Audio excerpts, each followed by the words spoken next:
And we are live. Welcome in, everybody, to the Mile High Mailbag episode of the Huddle Up podcast. I'm your host, Chad Jensen. With me, as always, my partner in crime. You know him, you love him as a lead NFL writer for Heavy.com. He's also he's going to serve as a columnist at Mile High Huddle henceforth. He is Zack Kelberman. Zack, how's your week gone, my friend? It's been pretty good. This is always my favorite pod chat, the mailbag time. I hope Broncos country is excited too, and we're ready to dive more into Broncos-related questions tonight. How about you? So far, so good. A little bit of a fender bender for me yesterday, but live to fight another day. Everything's okay. Don't worry about me or my car. Everything's cool. Insurance going to cover that. But, you're right. These mailbags, this is the episode we've always looked forward to since we partnered up on the podcast. And yes. Since we really started focusing on doing each and every episode live simulcast on YouTube and Facebook, it's been really fun to engage with our listeners in real time each and every episode, but we still have a special place in our heart for these Mile High Mailbag days. Yeah, for sure. They're always going to be staples of our programming, and I see Broncos fans are already coming into the room tonight, Chad. It's already filling up pretty quickly, so what's up, Jerry? We see you. What's up, Larry? Travis, thank you guys for joining us tonight. Football game tonight, Colts and the Texans. Who does everyone have in tonight's game? I like the Texans in this game. I like Deshaun Watson getting the better of Brissett in this game. What about you? Yeah, I gotta take Houston in this one. Yeah. But the Broncos, they had the Colts. They had them on the ropes. If Von Miller sacks Jacoby Brissett, it's too game soon. over. Too soon. Safety.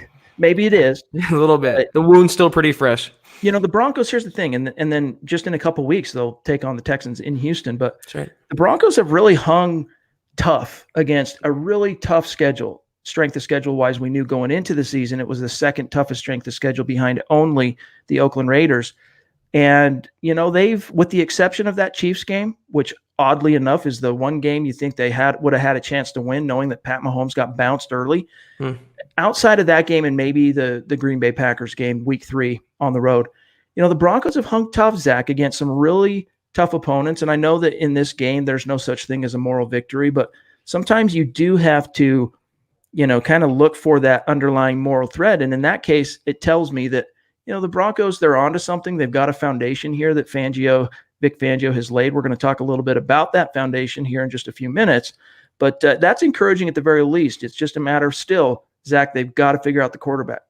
Yeah, I'm not big on #moral victories either, Chad, but it speaks to the quality of the Broncos roster in a sense. It also speaks to the quality of the Broncos coaching staff, because how many times last year were the Broncos blown out of games, or even 2017 under Vance Joseph? So the fact that the Broncos maybe not winning the games they're supposed to win right now or have a chance to win, they're competitive in all these games. That means something. We have a lot to get to tonight.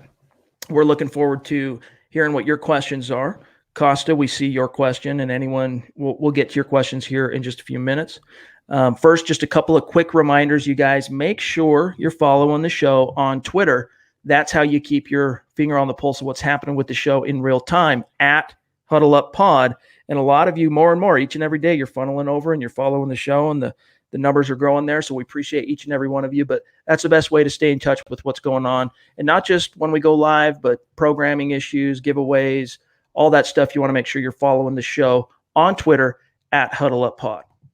All right, Zach, before we get to what's on the minds of our phenomenal listeners here tonight, let's touch on, I wanted to get your thoughts on what Rich Scangarello had to say today at the podium. Of course, Rich Scangarello, along with defensive coordinator Ed Donatel, every Thursday they meet with the media and we get to talk to them. We get to hear what they have to say. And today, of course, this was media's first opportunity to talk to Rich Scangarello, who he might not have been referenced directly, but in the Jason La Canfora takedown hit piece on Vic Fangio that came out Sunday morning while the Broncos woke up in Minneapolis to take on the Vikings, they wake up to this bombshell report in which Vic Fangio was portrayed as a domineering, overbearing, head coach, bumbling around, meddling, failing to connect with his players and his assistants. There was an anecdote shared by La Canfora in the piece that said that, he's on the headsets during games and commenting negatively on every play Rich Scangarello calls down, and, a lot of back and forth between those two. And so this was our first chance to hear from Scangarello on that topic. And Of course, we've heard from multiple players since then who have all closed ranks around Vic Fangio, said that it's all unfounded. And of course, as you bring up, Zach, as devil's advocate, that what do you expect him to say? However, coming out of that, such a debilitating debacle of a loss where they squandered a 20-point lead at halftime and ended up losing, if there was going to be an opportunity where someone maybe says something off the cuff because they're overly emotional or down in the dumps, it would have been after that game. And to a man, all of the Broncos players, when asked about this issue, they closed ranks around Fangio and basically refuted the Lock and Four report. But what did Rich Scangarello say? Here's what he said specifically when asked about his if there's any veracity to the Jason Lock and Four report. Quote, "Farthest thing from the truth. He's been great, Vic. He's helped me grow as a coach, and I think everyone in this building respects him as a man and his leadership. We know we're going to win a championship under Vic. That's the goal, and that's what we're fighting for." Close quote. And he went on, Zach, one more quote I want to run by you here, on how much he and Fangio dialogue during the games. Okay, quote, "I don't think it's any more than anywhere else," meaning anywhere else around the league, other teams. "The head coach is always going to have to make decisions during the course of a game. This is no more than anywhere else." Close quote. Your take on what Scangarello said regards to the Lock and Four report? Exactly what you said earlier, that what else is he supposed to say? This is a rookie coordinator, a first-year coach in his position who Fangio, gave his opportunity to. He's not going to go out and badmouth him. I like the fact that the Broncos coaches and players are showing a sign of solidarity here. They are closing the ranks, as you say, around this report. But I don't expect them to deny anything. I don't expect them to affirm that. I don't expect them to admit that. It's not the truth. I wouldn't deny there's some validity to this report. I mean, where there's smoke, there's fire in the NFL, and I'm sure with the Broncos and the losing seasons, there's some truth to it, but I don't think Scangarello, of all players, of all coaches, of all people in that building, is going to go to Lock and Four and start running his mouth. Maybe it was a former player like Emmanuel Sanders, but I don't think it's Scangarello, but I'm also not surprised of what he said to this report. John Elway, in his conversation with Logan and Lewis on KOA Radio earlier this week, in fact, I think it was yesterday, it was on Wednesday, the day he does it each and every week, he made it sound like he believes that these anonymous sources that he called BS, by the way, that they were former Broncos, whether players or coaches, they're former Broncos who are chewing on some sour grapes, got an axe to grind. Right. Of course, they're going to be bitter towards the Broncos one way or another. But here's where the plot kind of thickens a little bit, Zach. We learned on Wednesday, Jason La Canfora himself appeared on the Stokely and Zach show on 104.3 The Fan. And it was mostly him just kind of defending each and every premise he laid forth in that article. However, one thing that I took away from that conversation is he said that the three sources that he kept anonymous, one of which he quoted in the piece verbatim, but he said that they reached out to him, unsolicited. He didn't try and find them. They reached out to him, which makes it sound a little bit more plausible that this might have been, not him digging around, calling it his sources in Denver, trying to dig up dirt, trying to create something. But if he's just a dude, in the office hanging out, the phone rings, hey, with Jason, whatever, you guys want to talk about what's happening, it makes you at least gives you pause to kind of consider what might be going on.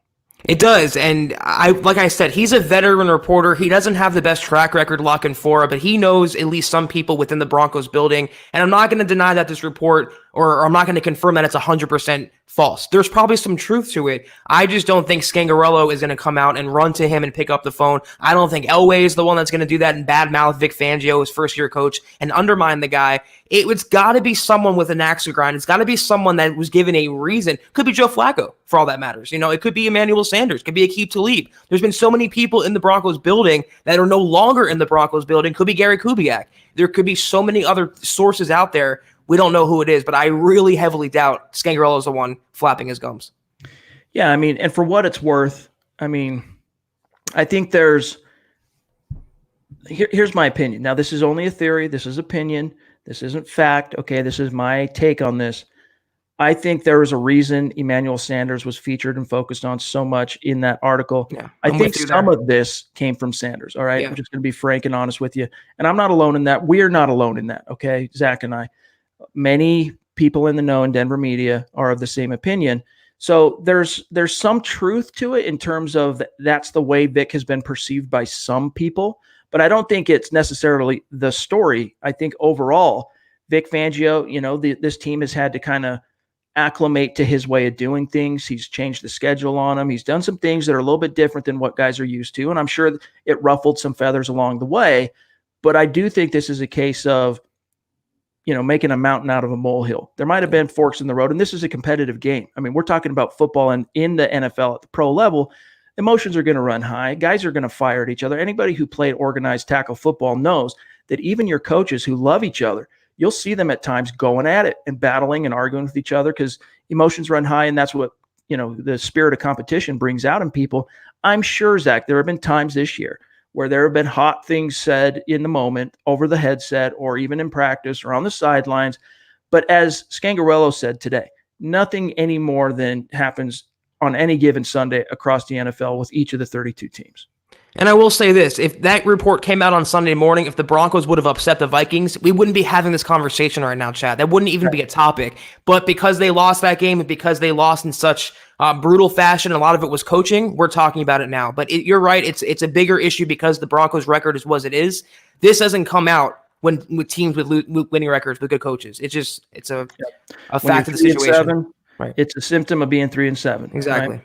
Perfect. But let's see what's on the mind of our listeners. This is the Mile High Mailbag. We are your football priests, and each and every week, Zach and I are here to offer you the absolution and answers to your burning Broncos questions. And Zach, we got to start first with our awesome donors on Super Chat. Let me grab everybody here. Robbie Nunzi. He says, and by the way, $60 donation on Super Chat. Thank you, bro. He says, possible tinfoil hat thinking. Is there any chance Elway steps down after the year if things don't turn around? I've talked to a couple people who think this is possible. What are your thoughts? From Nunzi. Zach, my take, and then I'm going to serve this over to you just short and sweet.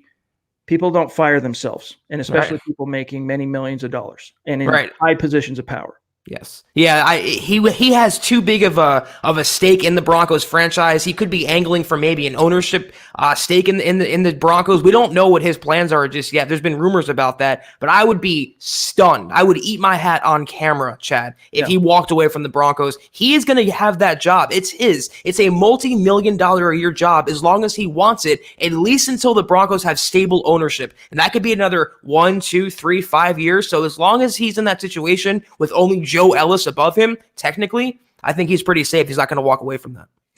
And I think John Elway, the competitor, I mean, he hates losing. It's become almost it's a trope. It's a cliche. It's like we know how competitive John Elway is, and even though it doesn't necessarily mean he's the right man to turn the ship around, nothing's motivating this man more right now than how bad the Broncos have been the last few years, and he wants to be the guy to turn it around. He's not going to walk away at the penultimate moment with the team still in the lurch, in that transition, in limbo, unless it's taken away from him. Unless the Pat Bowlen Trust or a new owner, if Brittany Bowlen steps in, makes a decision.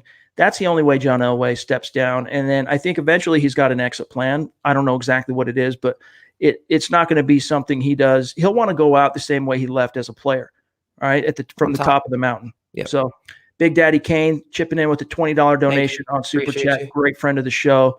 Awesome donor here chipping in. Appreciate you, bro. And then Stuart McPeak, arguably the most consistent donor on Super Chat. Thank you, Stu. You are the man. We appreciate you, Stu. And that's the best way. The way the stream works, we see those. They light up in color. We're not going to miss the Super Chat. If you want to get your questions in, ensure we don't miss them. Here's one from Larry. Consistent also on every show. He's hanging out with us live. He says, should we embrace the tank and try to get a higher first-round pick? I don't like the idea of rolling over, but at this point, why not? And Zach, you brought this up after the Minnesota Vikings collapse that, hey, silver lining, the Broncos season's over anyway. Now it's all about, getting the best out of the draft as you possibly can position-wise.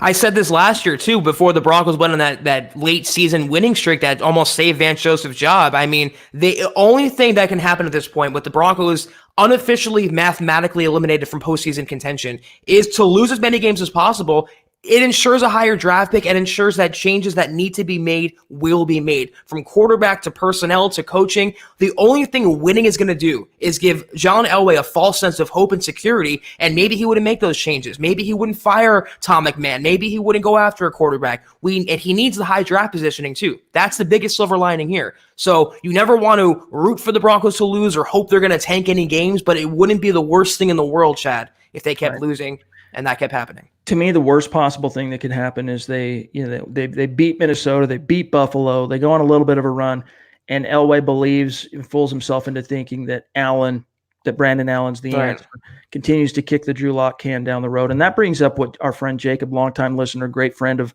Mile High Huddle, says here. I'm a little exhausted of the Drew Lock talk. He should be starting, but alas, basically, what are you going to do? Charge it to the game. We've talked about it till we're all blue in the face. How do we see the Broncos playing this Sunday against Buffalo? And Zach, before we answer the question, I want to speak to that. We're sick of talking about it too, Jacob. We really are. Especially when you're trying to rationalize and understand an issue that does not make sense.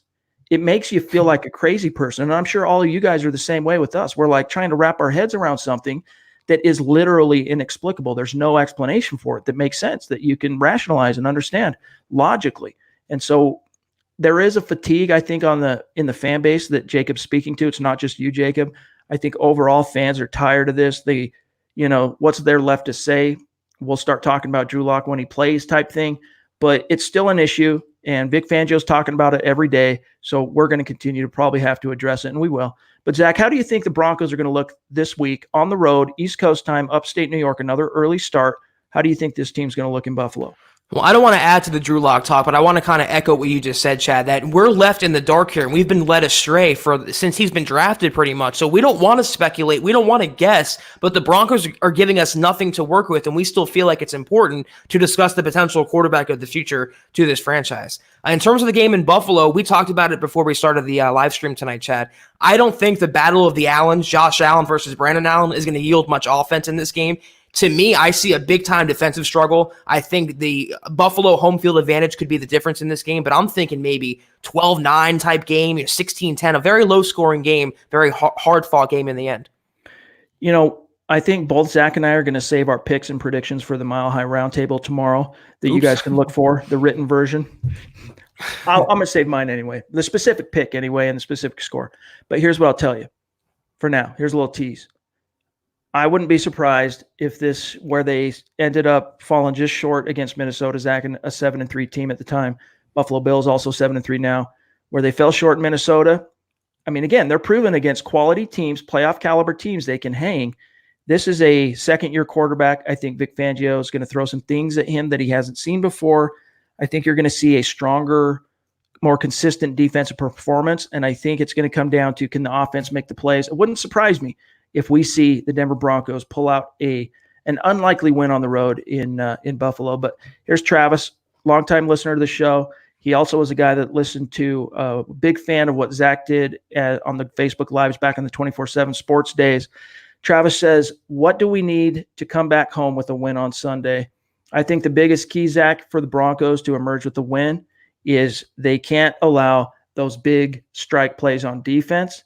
And the other thing is they got to keep the offensive momentum rolling. What they've been able to establish with Brandon Allen under center, you got to tip your cap to him. He has exceeded expectations, but those big plays, the chunk plays, the splash plays that put him either in that score or put him in scoring position, they need some more of those on the road. They need some of that magic.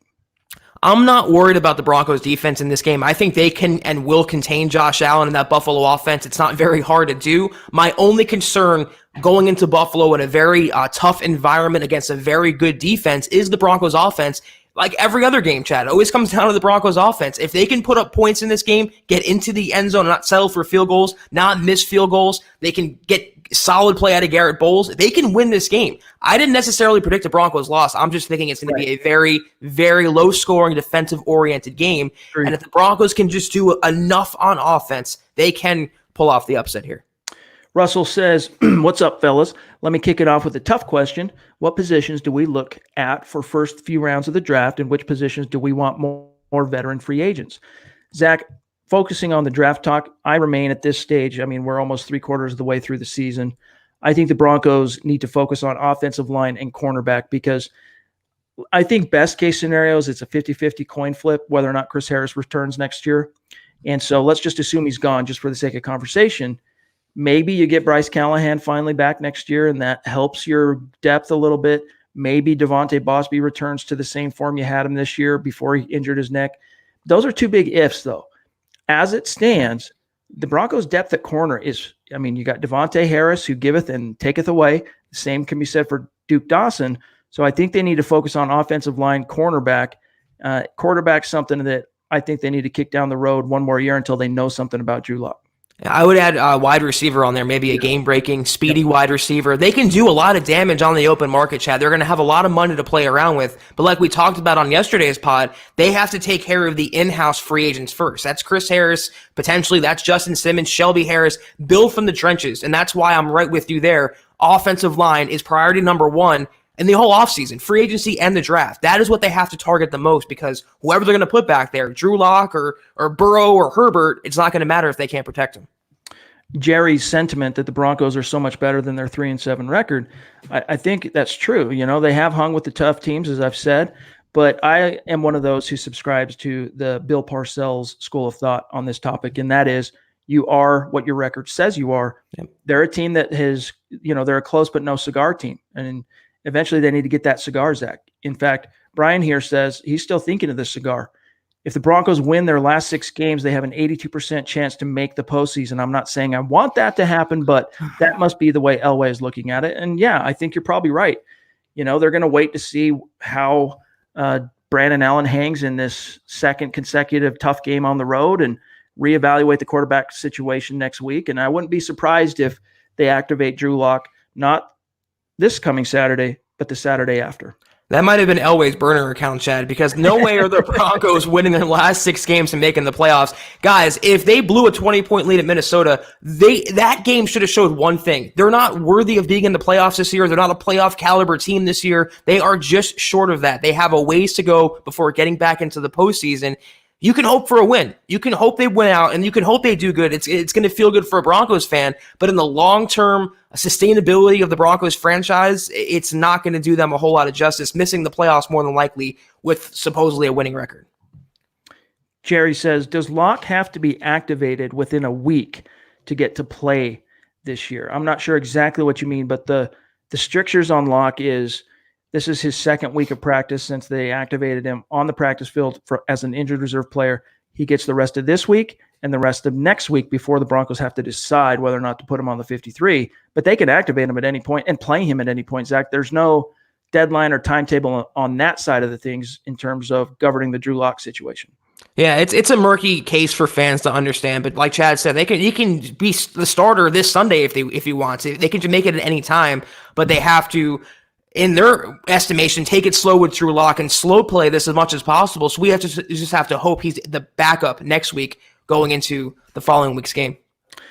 Rebel Dipstick says, a team gets its identity from the head coach. You can't win consistently when you fire the head coach after only a year or two. Do you think Vic is our guy? Zach, I'll say this. I'm more inclined at this stage, even at 3-7, based on what I've seen. The question is, are they heading in the right direction as a team? And my considered opinion is they are headed in the right direction. They still need another draft and free agency haul that fits in line with what Vic wants to do defensively and offensively, fitting the personnel to the scheme. That'll help and make a big difference. And hopefully not injury prone players like the Broncos did last year. I mean, they made 3 on the surface great free agent pickups in Kareem Jackson, Juwan James, and Bryce Callahan.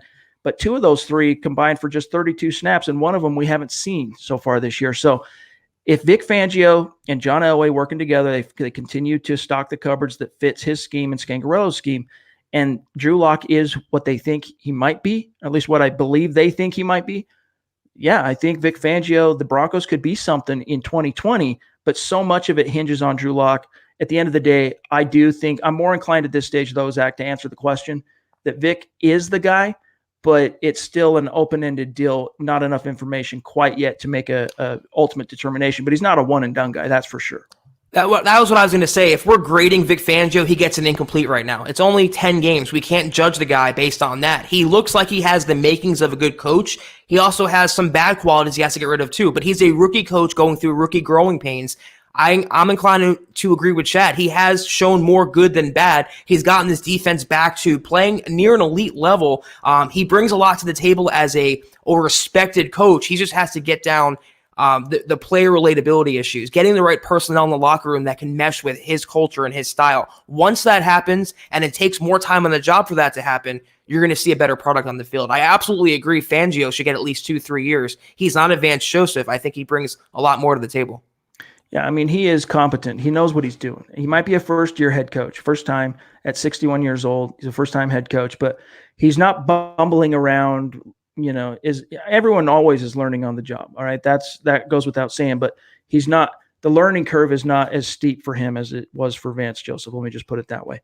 Adon says, do you believe the new offensive scheme is slowly phasing out Freeman and leaning more on Lindsey? I don't think it's so much a scheme thing, to be honest with you. I think it's just more of when they're between the 20s, it's Freeman. When they get into the end zone or the red zone, I should say, it feels like they try to lean a little bit more on Phillip Lindsay, hence the touchdown differential between those two, which is actually counterintuitive, Zach, because you would think Freeman is the guy they would want to rely on on the goal line, especially considering how many touchdowns he scored in the Pac-12 at Oregon and just the nose he has for the end zone. But they like Lindsay there, and I don't think it's a scheme thing. I think it's hey, we've got one Pro Bowler on the offensive side of the ball, and guess what? It's Phillip Lindsay. Right. And you would think he would do that, but you would also think that Scangarello would call outside plays for Lindsey and inside plays for Royce Freeman, and it seems like they're getting them mixed up. There was actually a report that came out before the Vikings game that said Lindsey's going to get the lion's share of reps in that game. He out-touched Freeman, but it wasn't a massive differential. Freeman is still a staple of this offense, Chad. And like we talked about in preview before the season, he is still going to be a focal point. It's still a running back by committee, even though technically Lindsey is the 1A. It's not scheme. It's just, like Chad intimated, it's just what's so. Travis wants to know if we see Drew Lock playing next Sunday. If by next Sunday you mean this Sunday against the Bills, no. If you mean next Sunday at home against the Chargers, Zach, I think there's a chance that could still happen, but it's going to be contingent 100% on not only whether or not the Broncos win this week in Buffalo, but what form of how their performance shakes out. Do they go into this game and completely crap the bed? Yes. Or is it another competitive venture where they just come up short? I could see Locke getting kicked down the road, but next week's going to be the crap or get off the pot window, because this is the last week per NFL rules that he can practice without being on the 53. Yeah, I'm with you there. They gave Brandon Allen one win. They gave him one loss, but this is kind of the tiebreaker game for him here. I fully agree with you. If Zach, what's up? We're having some issues with Zach. Zach, can you hear me? Yeah. Hey guys, bear with us for a second. Zach, exit out and hop back in the room. I think it'll clean up your connection. It's breaking up a little bit, and I'll grab a question while you hop in and out. Okay. Bear with us there, guys. We're trying to make the most of this glorious thing we call the internet. Ryan says, Drew Lock has that it factor, like Pat Mahomes, Deshaun Watson, Lamar Jackson.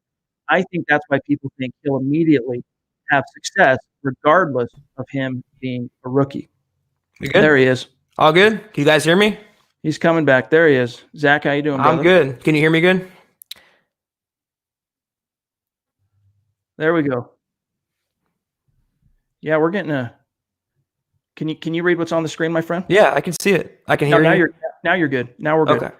Let's mosey on. Do you think Drew Lock has the it factor, Zach? From what we've seen, which is a very limited sample size, he has, but we don't know until he gets in the huddle in a regular season game when they count for real. I think what we've seen in Missouri, at least on my end, we're having some major internet issues here. Can you hear me? Russell says they can hear both of us. So, yeah, I'm just guys, bear with us for a second. We want to try and troubleshoot this instead of just hopping off. Russell says we can all hear both of you. Let us know. Chad's lagging and freezing. Zach is fine. So maybe it's my end, Zach. Yeah, I can hear you now. I don't know since I created. Yeah, Andy says I can hear you. Someone said I'm the issue. Conflicting things. Well, and then someone says we can hear Zach perfect. Kind of a personal way to put it. All right. let's mow through. Unfortunately, with that being an issue for one, it's on one of our ends. Apologies, guys. We'll try. We'll have to probably wrap this up a little bit early so that we can maintain the quality of this conversation here. But let's grab a couple more questions and then we will bail out. I'm getting conflicting reports. Chat, it's on my end, and then it's on Zach, you cleared up pretty a lot more than it might be on my end. So here's one from Jerry. If they had to free up a spot to activate Locke, who do you think it would be put on the shelf at this stage, Zach? That's a good question. They have so many bottom of the roster players on they can deal with. Beck was one after they signed Orson Charles. They can get rid of. It's just any guy they want to cut. I don't have a specific name in mind, Chad. I don't know about you. Yeah, I think honestly, I think it's going to be Orson Charles. It could be one of the backup tackles who Calvin Anderson could be a possibility. They could try and sneak him onto the practice squad. His name just escaped me. I'm sorry. The defensive lineman they signed that hasn't even been given a number yet or a jersey. Same with Calvin Anderson. But there's a trio of guys who are candidates for that. But it wouldn't surprise me that they're going to use this week to see how well Orson Charles kind of retakes to the scheme, see how he looks, and decide whether or not they want to hold on to him and use someone else for Drew Lock's roster spot, or ditch him and stick with Andrew Beck as that fullback. Yeah, it shouldn't be a no-brainer. I mean, anyone they get rid of here from the bottom of the roster on this 53, it could be Jake Rodgers. Anyone they get rid of here, they have to do it for the sake of their franchise quarterback potentially. So whoever it is, it's just a pink slip that is just an inevitability in the NFL. All right, guys. Well, listen, I apologize. I don't know what's going on with our technical issue here. I'm hearing that it's cleared up, but on my end, maybe it's me. And I could try Xing out and coming back in like you did, Zach. Yeah. Since we're logged in on the same account, maybe I'll try that. Worst case scenario, guys, if this ends up cutting off the broadcast, and we've never done this before where I exit out and I come back in. If it ends up cutting off the broadcast, let me just thank each and every one of you for joining us here tonight. Actually, now it's fine. Maybe we'll just finish this thing out. I apologize, you guys. We'll figure this out for the next episode. But one more here, and then we'll get out of here. Zach, from Russell, he says, what do we think of the fullback signing?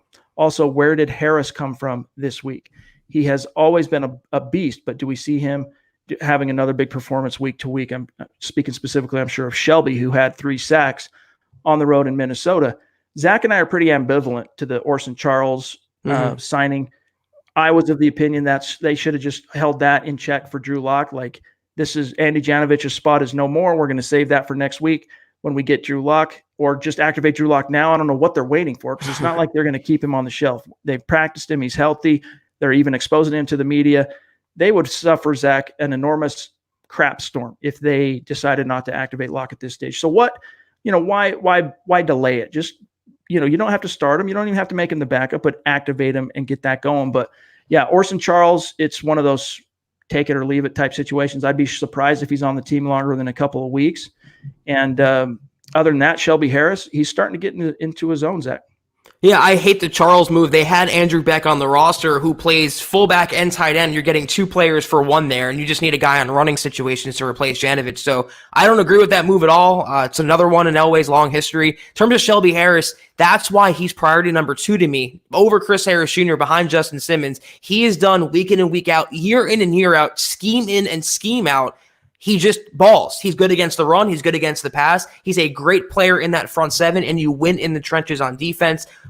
Him, young talent. Him, Shelby Harris. You have DeMarcus Walker. You have Draymond Jones. That's a nice core to have in case you lose Derek Wolfe to free agency, retirement, whatever. You have young pieces to step up, and that's what they lagged post-Super Bowl. So absolutely, big Shelby Harris fan. All right, guys. Well, I'm going to cut this pod a little bit short tonight because I think it is on my end, and I just don't want to roll the dice and give you guys a crappy product from a technical perspective. So big thanks to everyone who joined us tonight on the podcast. Yes. And, of course, massive Mile High salute to our Super Chat donors.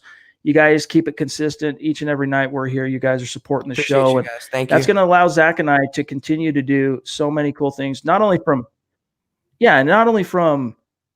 bringing you the content and having the time and the means to do that. But as we've shown you, we've got some merch things we're working up, and those donations add up and allow us to do all those cool things for our great listeners. So, Zach, man, we'll you have yourself a great weekend, my brother, and we'll circle back, of course, for the gut reaction immediately following the Bills game. You two have a nice weekend, Chad. Hopefully that game, we have a lot to talk about one way or the other. All right, guys, thanks for bearing with us tonight on these technical difficulties on the back end of this episode. Stay tuned. There will be a new episode of Building the Broncos waiting for you guys on the podcast on Saturday. And then I'm sure the Dove Valley Deep Diver guys have something cooking for you as well. So stay tuned for that. More podcasts coming from Mile High Huddle before we get to the Bills game. We'll see how the Broncos look. And don't forget to check the site tomorrow, milehighhuddle.com, for the roundtable to see our specific picks and predictions from Zach and I. And we'll talk to you guys on Sunday. We'll see how it goes. Have a great weekend, everybody. For Zack Kelberman, I'm Chad Jensen. We will talk to you then.